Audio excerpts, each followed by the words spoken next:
안녕하세요. 이정훈입니다. 2020년 5월 11일입니다.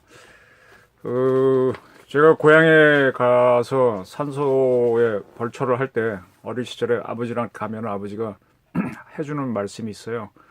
어떤 명당을 썼는데 굉장히 명당을 잘 썼다고 직원이 만족하고 내려오는데 요런 조그만 동자승이 오다가 부릅니다. 저게 어찌 명당이냐? 너는 구룡쟁주의 터라고 보고 명당으로 잡아줬지만 내가 보니 구사지와의 터다, 이렇게 지적했다고 합니다. 9마리의 용이 여의주를 놓고 다투는 그런 모양의 땅이라서 명당이라고 잡아줬는데 다시 돌아보니까 9마리의 뱀이 개구리 하나를 놓고 덮치는 자리다라고 이제 동자승이 그랬답니다. 보니까 그런 자리로 보였답니다. 저는 그 얘기 들을 때마다 이 풍수가 참 재밌구나 생각을 했는데, 그와 동시에 좋은 땅일지라도 거기에 묻히는 사람이 그 감당할 기운이 없으면은 오히려 망한다라는 걸 가끔 생각합니다. 그 직장 생활 하시면서 여러분들이 많이 이렇게 자리 싸움을 많이 하는데 승진을 해서 그 자리에 갔다가 무너지는 사람을 많이 봤어요. 그 감당을 못 하는 거죠. 거기에 가게 되면은 굉장히 모순된 상황에서 돌파하는 능력과 실력과 또 운도 있어야 되는데 그게 안 되면 오히려 더 악화되는 경우를 많이 봤습니다. 오늘 드리는 말씀은 위안부 운동가 윤미향 당선자의 민낯입니다. 아직은 전모가 밝히지 않았습니다만 어쩌면 밝혀질 것도 같습니다. 그분의 남편은 보안법 기소자, 무슨 간첩 사건에 연루돼서 실형을 받았다가 형을 받았다가 나중에 재심을 받아서 일부는 무죄를 받은 분이고요. 그의 딸은 윤 당선자는 굉장히 사회운동, 정신대 문제를 했던 분인데 딸은 미국 유학생이란 그런 겁니다. 좀 흥미롭죠. 어제 시간에 제가 명나라 신정이 비례부동, 예법이나 진실과 어긋나면은 따라하지 말라, 절대로 하지 말라, 움직이지 말라라는 이런 효를 남겼다고 하는데 정말로 사실과 어긋나면 하지 말아야 된다는 비례부동을 떠올리게 하는 사건입니다. 자, 그 5월 7일 날 대구 남구의 한 찻집에서 일본군 위안부 피해자 구명운동을 해온 이용수 할머니, 이분도 위안부 출신이라고 본인이 밝힌 적이 있죠. 기자회견을 하면서 28년간 이어온 수요 집회에 더 이상 참석하지 않겠다. 그리고 그 집회에 참석하기 위해서 학생들이 귀한 돈과 시간을 쓰고 있는데 정작 이 집회는 어린 학생들이 배울 만한 게 아니라 증오와 상처만 가르치고 있다. 이 얘기 하셨네요. 지난번에 제가 광주에서 재판을 받게 된 전두환 씨가 출석을 하니까 모 단체가 전두환 씨가 매를 포박이 당해서 있는 상태로 있고 그 동상을 마구 때리게 하는 그런 조형물을 놓은 거를 굉장히 비판을 했는데, 그런 거 갖다 놓고 두드리게 하면은 애들한테 뭘 배우겠습니까? 뭘 가르치는 거야 이거 어른들이? 에? 증오만 가르치고 있지. 북한은 미워하지 말라고 증오를 그렇게 하는 양반들이 왜 우리 내부 사회는 이렇게 증오를, 교훈을 줘야지. 이 할머니가 이런 얘기를 했네요. 어이구. 그리고 올바른 역사 교육을 받은 한국과 일본의 젊은이들이 친하게 지내면서 앞으로 대화를 해야 문제를 풀어나갈 수 있다, 이런 얘기를 했습니다. 깜짝 놀랐습니다. 이 이용수 할머니는 2007년도 미국 하원에 나가서 자기가 겪은 일을 이야기했습니다. 증언을 했습니다. 그 때문에 미 하원에서 위안부 만장일치 결의안이 나왔죠. 그것 때문에 2017년에 나문희 씨를 주역으로 한 I Can Speak라는 영화가 나왔습니다. 위안부의 증언을 토대로 한 영화죠. 나도 이젠 말할 수 있어요. 나도 이젠 진실을 말할 수 있어요. 그런 얘기죠. 네. 지금 와서 보니까 이 영화를 만든 사람이 누구인지 잘 모르겠고요. 혹시 이 영화는 제2의 판도라 영화가 아니었는가 하는 의심이 조금 듭니다. 네, 그냥 제 개인적인 의심입니다. 수요 집회의 공식 명칭은 일본군 성노예제 문제 해결을 위한 정기 수요 시위였습니다. 92년 1월 8일 날 수요일 날 시작했고요. 그때 미야자와 기이치 일본 총리가 한국에 왔는데 거기에 맞춰 시작해갖고 지금까지 지난 5월 6일까지 1438차를 치렀다고 합니다. 굉장히 오래된 집회네요. 이거를 이 할머니가 참여하지 않겠다 그랬습니다. 그리고 이 할머니는 이 수요 집회를 주도해온 정의기억연대에 대해서 자기들과 함께하는 할머니라면 할머니는 피해자로 보고 챙겨주지만 단체에 없으면, 단체에 포함되지 않는 할머니라면 피해자일지라도 전혀 신경 쓰지 않는다. 그리고 나는 30년간 이 단체에 속을 만큼 속았고 이용당할 만큼 당했다. 그리고 이 수요조폐에서 받은 성금을 할머니한테 쓰지 않고 어디에 쓰는지 모르겠다. 꽝! 놀랄 얘기를 했네요. 그리고 이 연대가 발간했던 피해자 할머니 증언 기록집에 대해서는 증언 내용이 잘못되어 있는데 왜 책을 파는지 모르겠다. 조작이란 얘기인가요? 그리고 이 할머니가 마스크 수백 장에 든 상자를 갖고 오셔갖고 일본이 우리에게 미군 짓을 했지만 코로나로 고통받고 있는 거는 우리랑 똑같다. 나도 뜻을 함께 하는 분들과 함께 모은 마스크를 일본에 기부하려 한다. 증오가 아니라 사랑을 얘기하셨네요. 뜻밖입니다. 그러면서도 분명히 얘기하셨어요. 수요조폐를 없애더라도 일본의 사죄와 배상은 100년이고 1000년이고 받아야 한다. 딱 부러지게 얘기하셨고요. 그리고 사죄와 배상을 받아내기 위해서는 데모가 아니라 젊은 학생들을 가르치는 교육이 필요하다. 네, 교육이 필요하다. 중요한 얘기죠.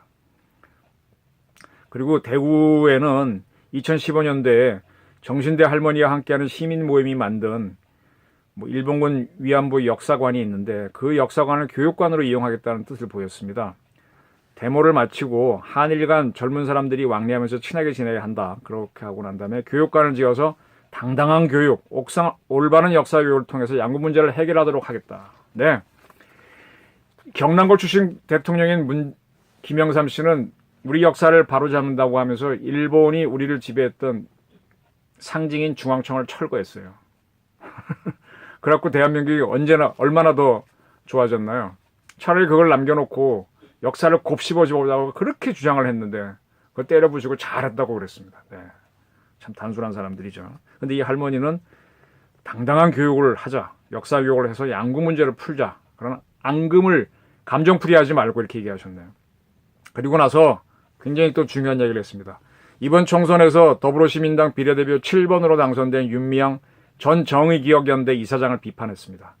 자기 사욕을 차리려고 위안부 문제 해결은 하지 않고 M원대 가서 해결하겠다고 한다. M원대가 어딜까요? 국회인가요? 국회의원직을 내려놓고 함께 위안부 문제를 해결하자. 윤미향 당선자 이렇게 얘기했습니다. 네, 화를 쐈네요. 총을 쐈네요. 그러니까 이 윤 당선자는 나서지 않고 한경희 정의기억연대 사무총장이 나와서 이렇게 반박했습니다. 기부금은 할머니들의 생활 지원에도 쓰이고 있다. 에도 쓰이고 있다. 다른 데도 쓰이고 있다는 뜻이겠죠. 뭘까요? 2016년 이용수 할머니를 포함해 일부 할머니께 성금 1억 원을 드린 적도 있다. 네, 다 드렸다는 뜻은 아니네요. 집회를 통해 들어온 성금 등 회계 상황 역시 홈페이지와 소셜미디어에 공개하고 있다. 공개한 걸 밝히면 더 좋았을 텐데 설명이 조금 이상했습니다. 그리고 윤미향 당선자는 여전히 나오지 않는 상태에서 이 더불어시민당의 수석 대변인이 나와서 설전을 벌였습니다. 이 정치 문제가 됐어요. 정치 문제는 이 성금이 어디에 쓰였느냐, 그 다음에 윤미향 씨가 도대체 뭘 한 거냐, 국회의원 된 게 뭐냐, 이게 핵심일 텐데 그건 피하고 뜻밖의 문제가 돼버렸습니다. 발단이 이렇게 됩니다.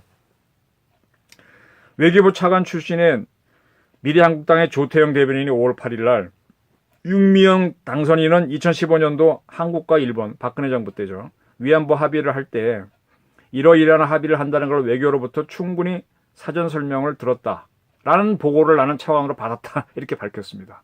그러니까 한일 위안부 합의를 이렇게 합니다라고 하는 거를 윤미향 당선자는 외교부로부터 보고 받았다. 그러니까 뭐가 문제가 있다. 이 뒷얘기는 안 했네요.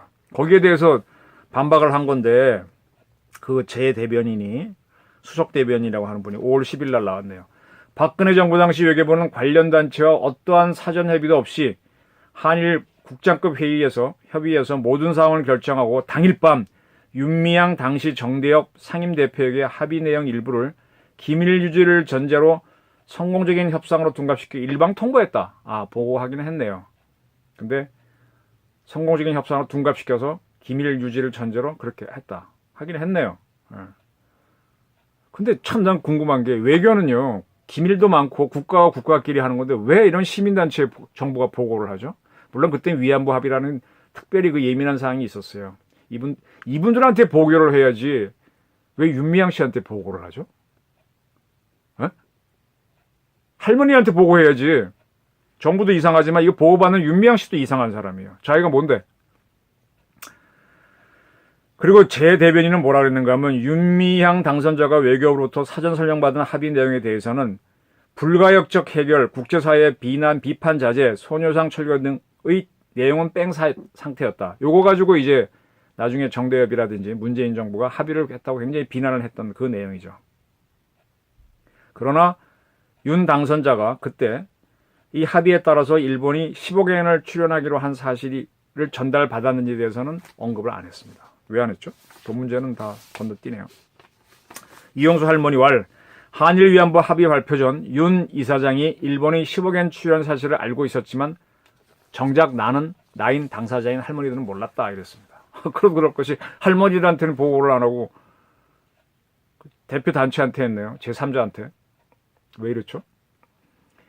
이 재윤경 대변인이 또 뭐라고 하는가 하면요. 사실과 다른 의혹 제기로 윤미향 당선인에 대한 가짜뉴스 유포에 가담한 조태용 당선인은 당선 사과하라. 이분도 이제 비례대표로 당선됐는데 사과하라. 그리고 그 조 대변인은 위안부 합의 당시 외교부 차관이었으니까 국민 앞에 석고대죄부터 하는 게 순리다. 네. 그럼 윤미향 씨는 어떻게 하라고? 네. 2015년 12월 달 박근혜 정부 시절 윤미향 당선인은 정의연의 전신인 한국정신문제대책협의회 상임대표였습니다. 조태용 대변인은 외교부 1차관이었고요. 제 대변인은 또 이런 주장도 했어요. 한국당이 이용수 할머니 기자회견을 기획했다라는 의혹을 제기했는데 그렇게 어떻게 얘기했는가 하면 이용수 할머니 기자회견을 도와준 가자 다음에 느낌표 있는 겁니다. 평화민주당 최영상 공동대표가 있었어요. 그분이 이제 이 할머니가 기자회견 할 때 뒤에 있었죠. 회견장에. 그 사람은 미래통합당과의 활동 전력도 많은 인물이다. 그리고 가짜뉴스 유포와 함께 여러 의혹을 제기한 한국당과 사전에 기획 공모한 것은 아니지 의심스럽다. 이렇게 했어요. 스럽다를 달아서 좀 빠져나가 구호로 만들었지만 이런 얘기 뭐하랍니까? 자기 것만 얘기하면 되죠. 그리고 더불어시민당 관계자는 최영상 공동대표는 2012년 새누리당의 일제강제동원 피해자 인권특별위원회 공동위원장을 역임하는 등 미래통합당과 관련된 인물이다. 네. 과거에는 이분이 그렇게 했던 모양인데 그거랑 지금 거랑 증거를 내면 될 거 아니에요. 왜 이렇게 본질이 벗어난 이상한 쪽에 시비를 걸고 있죠. 깨끗하게 해명하면 되는 거를. 정대협 사람들의 수준이 이 정도였는가. 더불어시민당 당선자 대변인 수준이 이 정도였나 좀. 그렇게 일본이 허위를 뒤집어 쓰고 있다고 욕을 했던 사람들이 이 모양인가 하는 게 좀 실망이 많이 듭니다. 그리고 이제 윤미향 당선인의 언급이 조금 보도가 됐는데요. 비례 후보를 신청할 때는 이용수 할머니가 잘했다고 말해줬지만 지금은 이 문제를 해결하고 가라는 식으로 입장이 바뀐 것이다 이렇게 얘기했다고 합니다. 그러면서 이 할머니 기자회견장에 있었던 가자 평화인권당의 최영상 공동대표가 이 할머니를 부추겨 기자회견이 이루어졌다고 주장했습니다. 이것도 주장이죠. 그리고 강제동원 피해자 지원활동을 해온 최영상 대표가 더불어시민당 공천에서 떨어진 뒤 위안부 할머니들이 어떻게 강제동원 피해자들보다 더 대우를 받느냐며 자신과 정의기억 연대를 비난했다는 주장을 덧붙였습니다. 또 윤 당선자도 이 본질이 아닌 성금 어떻게 했느냐 뭐 이런 거 왜 국회로 갔냐 그런 거 아니라 왜 지연 말단을 거론하고 있어요. 국회의원 하겠다는 분이 억울하다면 증거를 제시하면 되지. 왜 다른 이야기를 자꾸 해. 인권을 주장해온 이들이 혹시 더럽고 추악한 사건에 연루된 건 아닌지 의심이 됩니다. 성금을 어떻게 썼는지 밝히면 되는 겁니다. 조태용 대변인이 뭐라고 한 거에 대해서 반박하지 말고 이용수 할머니가 말한 거에 대해서 얘기를 해야 됩니다. 이렇게 안 하면 적반하장으로 보이는 거죠. 본말전도고 웩도독이고 그리고 본질을 벗어나기 위해서 손자병법 36개세는 혼수모호 작전을 하는 걸 수도 있고 이렇게 한다고 해서 이게 추악한 게 있다면 그게 감춰질 것 같아요? 안 될 겁니다. 윤미향 당선인이 어떤 분인가 조금 뭐 아는 사람들은 다 알고 조금 보도가 나온 걸 토대로 말씀드릴게요. 그의 남편은 김삼석 씨입니다. 이석기 전 통진당 통합진보당 대표와 가깝다고 알려져 있죠. 네, 그리고 인터넷 매체인 이 지역입니다. 지역 이름은 밝히지 않겠는데 시민신문 대표로 있습니다. 이 매체의 성격이 어떤 건지는 짐작하실 겁니다. 김삼석 씨는 1993년 이른바 남매 간첩담 사건으로 국가보안법 위반 혐의로 징역 4년형을 선고받은 이력이 있습니다. 그리고 그때 여동생과 함께 군사기밀을 제1친북단체에 넘겼다는 게 혐의였는데요. 20년이 지난 다음에 재심이 이뤄져서 일부 혐의에 대해서는 무죄를 선고받았습니다. 일부는. 네. 그러면 이분이 이제 인터넷 매체를 했다. 또 부인은 정대협을 했다 그러면 수입이 많지 않았을 것 같은데 이 두 부부에 따른 UCLA 음악대학에 재학하고 있답니다. 저도 한참 애들을 키울 때 유학 보내고 싶었습니다. 알아보니까 미국이 굉장히 비싸더라고요. 주립대학이 쌉니다. 사립대학은 비싸고요. 제가 얼핏 알기로는 주립대학에 한 명 보내려면 7천만에서 8천만 원, 사립대학은 1억에서 1억 한 2천만 원 드는 걸로 알고 있습니다. 기숙사에 생활하는 경우에. 도저히 저는 못해요. 제 연봉보다 많아서 저는 뭐 꿈도 안 꿨습니다. 근데 참 보내고 싶었어요. 근데 이분들은 어떻게 사회운동 하시면서 딸을 보냈네요. 근데 재밌는 거는 일본 위안부 합의를 그렇게 비판했던 문재인 대통령도 당신의 딸을 일본 국사관 대학에 보냈다는 사실입니다. 참 재밌어요. 어떻게 그렇게 행동합니까? 자, 이 위안부 합의는 대한민국 외교는 한번 결정하면 가야 되는데 그것 때문에 지금 뭐 한일 관계도 꼬이고 했지 않습니까? 그걸 어렵게 했을 뿐만 아니라 대한민국 박근혜 대통령을 탄핵시킨 요소 중에 하나 있어요. 또 이양수 할머니는 근데 제가 알기로는 박근혜 대통령은 위안부 합의에 관해서는 위안부 문제에서는 가장 강력한 대통령이었습니다. 김대중도 이렇게 못했고요. 김영삼도 못했고 가장 강력했습니다. 문재인 대통령도 이만큼 못하고 있어요. 그래서 이걸 뒤집으려도 못 뒤집고 있잖아요. 근데 문재인 정부는 계속 박근혜 정부가 한 게 잘못됐다 그랬거든요. 근데 지금 정작 이용수 할머니는 잘못된 게 아니라 그때 받았던 성금을 이 정부에 지금 국회의원 된 사람이 어떻게 관련된 단체 어떻게 했느냐 이걸 주장하잖아요. 뭐가 거꾸로 됐다는 얘기 아닙니까? 이제는 문재인 정권이 대답을 해야 됩니다. 문재인 대통령 정부가. 공정한 수사를 항상 강조해온 사람이 문재인 대통령인데 검찰과 경찰을 동원해 제대로 수사할 수 없나요? 이 사건은? 수사를 해야 됩니다. 성검을 갉아먹는 쥐가 있다면 반드시 잡아야 합니다. 그리고 문재인 정부는 좌파의 아바타라는 얘기가 많았는데 아닌지 긴지도 증명했으면 좋겠고요. 좌파에게 어떤 빚을 지고 있어서 저런 건 아닌가 하는 의혹도 있는데 이쯤에 그것도 한번 벗어 던졌으면 좋겠습니다. 제가 취재를 해보니까 진실은 항상 불편해요. 진실을 밝히는데 밝히면 추악해지는 경우가 많습니다. 근데 진실은 되게 밝혀지더라고요. 그래서 명나라 신종이 쓴 비례 부동이란 말은 맞습니다. 혹시 이 정부는 비례인데 동원을 했던 건 아닌지, 윤미향 당선자도 비례인데 동원을 했던 것은 아닌지, 비례인데 부동을 한 것이 맞다면 그걸 증명해 주셨으면 좋겠습니다. 이 문제는 끝까지 제기해야 됩니다. 윤미향 당선자는 이용수 할머니의 기자회견이 있은 다음에 SNS에서 옛날 일을 회고하는 글을 하나 띄운 게 있습니다. 30년 전에 어떤 분이 전화를 걸어왔는데 위안부로 끌려갔다 온 사람이 있다. 내가 아니고 내 친구다. 그리고 그 사람과 30년간 긴 인연을 맺어왔다. 이런 글을 남겼습니다. 이게 무슨 뜻일까요? 이용수 할머니에 대해서는 많은 시중에 얘기가 돌았던 거는 저도 알고 있습니다. 저는 이 윤미향 당선자가 왜 이런 글을 SNS에 띄웠는지 굉장히 궁금해야 되는데 이 부분도 문재인 정부가 수사를 해서 뭔 뜻인지 분명히 밝혀내야 합니다. 우리 사회는 공정한 사회이지 인민민주주의가 판치는 사회가 아니기 때문입니다. 감사합니다.